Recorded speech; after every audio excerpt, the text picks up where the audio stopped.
Bonjour à tous. Un soulagement mêlé d'inquiétude. C'est ce qu'on ressent en découvrant la une de Libération. Sur fond noir, ce titre, 14 juillet 2014, l'attentat auquel Paris a échappé.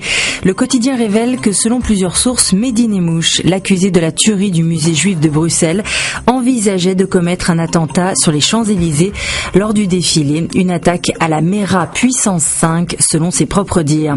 Via le journal Le Monde, on sait qu'il a été l'un des geôliers des otages français en Syrie. Du bout des lèvres, ces derniers ont fait le récit des tortures endurées.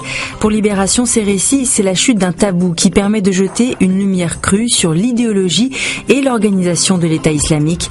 Pour lui, les otages ne sont pas qu'une source de rançon, mais une preuve de son invincibilité. Face à cette menace, la riposte s'organise, explique en une Le Monde.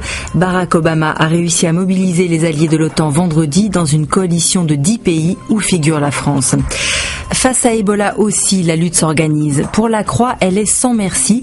L'Union africaine, réunie en urgence aujourd'hui, doit trouver une stratégie à l'échelle du continent pour enrayer cette épidémie dans laquelle les soignants sont en première ligne.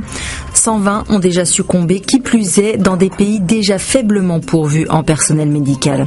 Dans les Échos, on parle aussi de fièvre, mais elle désigne cette fois la montée en puissance du oui en faveur de l'indépendance de l'Écosse. Un sondage donne ce oui gagnant pour la première fois. Du côté des partisans de l'Union, c'est le branle-bas de combat. Chacun y va de ses promesses pour garantir davantage d'autonomie à l'Écosse si elle choisissait de rester au sein du Royaume-Uni. Réponse le 18 septembre, mais en attendant, la livre sterling dégringole. Branle-bas de combat aussi à l'UMP, qui selon le Figaro est toujours suspendu au retour de Nicolas Sarkozy.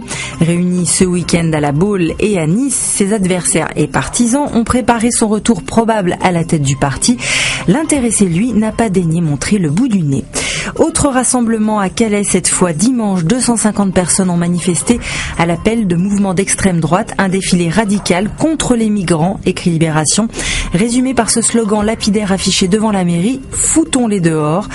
En écho à ce défilé, l'Humanité donne la parole à d'autres Calaisiens qui refusent de sombrer dans la haine du migrant et qui s'étonnent que la mairie n'interdise pas ce genre de manifestation.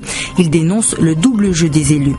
Enfin, dans Le Monde, on lira ce portrait de Jack Ma à l'occasion de l'entrée à la bourse de New York d'Alibaba, le site qu'il a créé en 1999 et qui est devenu le géant chinois du commerce électronique, un autodidacte et anticonformiste qui a bien l'intention de conquérir le monde.